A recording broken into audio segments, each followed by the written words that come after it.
Alan parcourait les longs et encombrés couloirs de pierres froides et millénaires.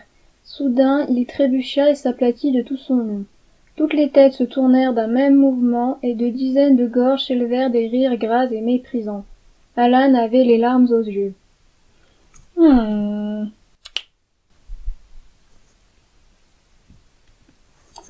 Kyle remarqua un garçon qui était tombé, mais comme elle était pressée, elle hâta le pas et continua bien vite son chemin.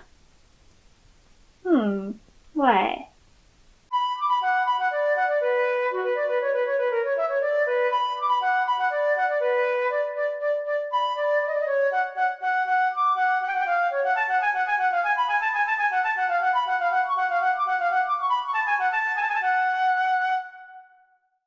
Nouveau TikTok RP, et aujourd'hui on va se concentrer sur l'interaction entre vous et les autres joueurs, mais aussi le MJ.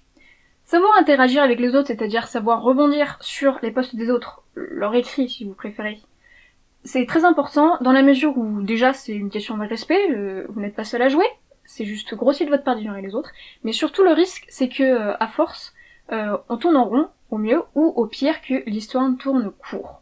Parce que interagir avec les autres, ça ne veut pas dire recopier dans son propre post les actions de l'autre, ça veut dire chercher dans le post de l'autre ce qui va pouvoir faire avancer l'histoire. Mais tout ça c'est de la théorie, et bande de nains inculturés, je suppose que vous êtes là pour des bons conseils pratiques, n'est-ce pas? Ça a l'air tout bête, mais on peut ne pas y penser, sans faire en sorte que la conversation s'éternise, et s'éternise, et s'éternise, et... bref. Il y a plusieurs choses sur lesquelles on peut rebondir. Par exemple, votre compagnon vous parle pour la première fois de sa grand-mère, décédée brutalement. Vous pourriez l'ignorer. Ou vous pourriez poser des questions très intimes qui mettraient l'autre mal à l'aise, ce qui pourrait conduire à une animosité entre vous. Ou au contraire, vous montrer très compatissant, ce qui pourrait amener à la naissance d'une belle amitié. C'est beau. Autre exemple. Vous découvrez dans la caverne d'un mage noir un artefact magique, mais votre compagnon vous assure qu'il n'y a nul besoin de s'en méfier. Clairement, il sait quelque chose que vous ne savez pas. Dans ce cas, vous pouvez poser directement la question. « Oh là, mon bon ami, tu sembles savoir quelque chose que je ne sais pas. Dis-moi pourquoi. » Ou alors, vous pourriez l'ignorer. Mais dans ce cas, votre personnage va devenir méfiant vis-à-vis de son compagnon, et vous allez décrire cette méfiance-là, la façon dont il croise les bras, ou il fronce les sourcils, ou il grommelle dans son coin. Je grommelle dans mon coin. Bref, quand l'autre parle, il faut que ça ait une incidence sur votre personnage, quelle qu'elle soit d'ailleurs. Ça peut être par l'utilisation à son tour de la parole, ça peut être aussi par des gestes, des attitudes que votre personnage n'avait pas avant cette prise de parole.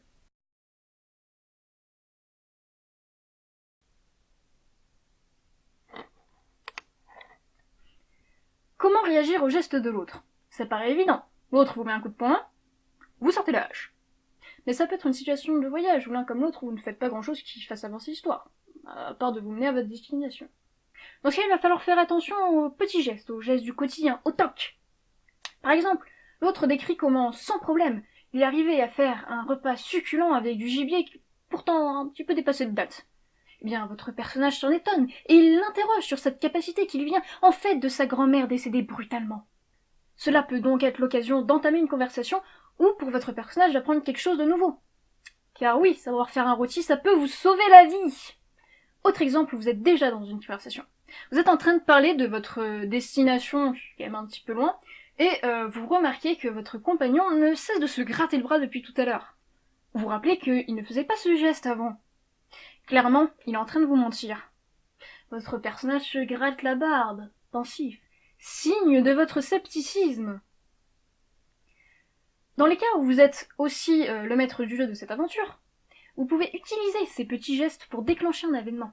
Le guerrier qui vous accompagne tire toujours majestueusement son épée derrière son dos. Mais soudain, une meute de loups vous attaque et l'un d'eux bondit sur le dos de votre compagnon. Dommage, il ne peut plus tirer son épée.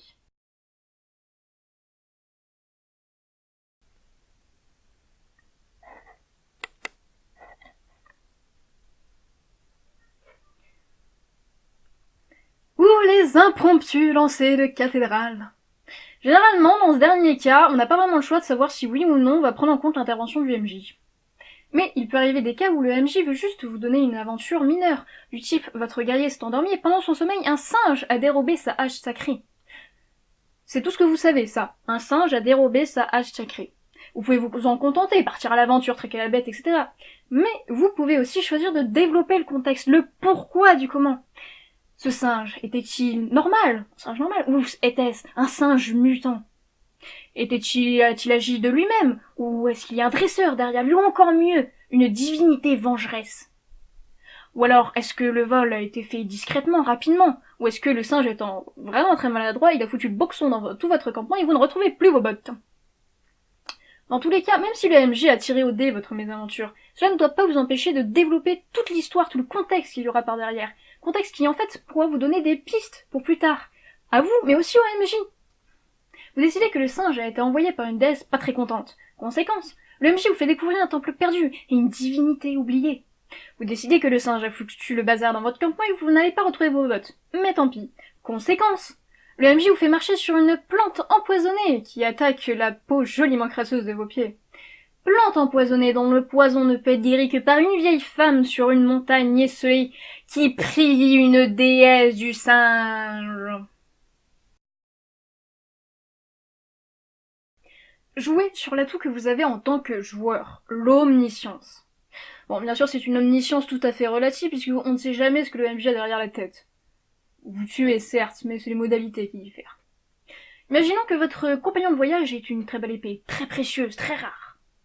Mais le joueur n'en parle que dans les pensées de son personnage, qui se rappelle comment il l'a trouvée. Donc c'est une information à laquelle votre personnage à vous n'a pas accès.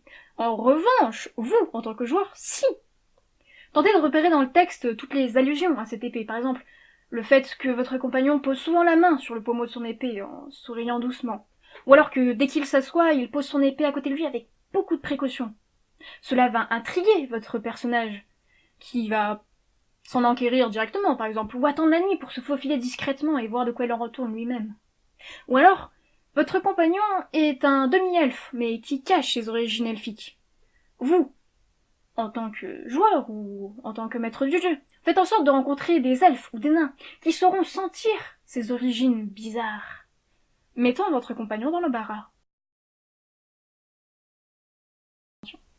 En conclusion, essayez de jouer sur tous les niveaux. Dans une intervention de MJ brute de décoffrage, inventez tout l'envers du décor, le pourquoi du comment.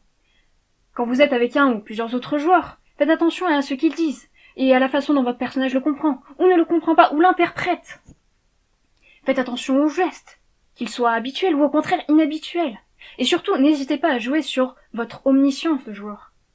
Ce n'est pas parce que l'autre joueur mentionne, par des pensées, un flashback ou autre, un élément que votre personnage n'est pas censé savoir que vous ne pouvez pas jouer là-dessus. Au contraire, vous pouvez l'utiliser pour faire en sorte que votre personnage l'apprenne, ou pour déclencher un événement. L'interaction avec les autres se trouve dans les détails. Cet épisode de la Plume de Sel est maintenant terminé. J'espère que ces petits conseils vous seront utiles.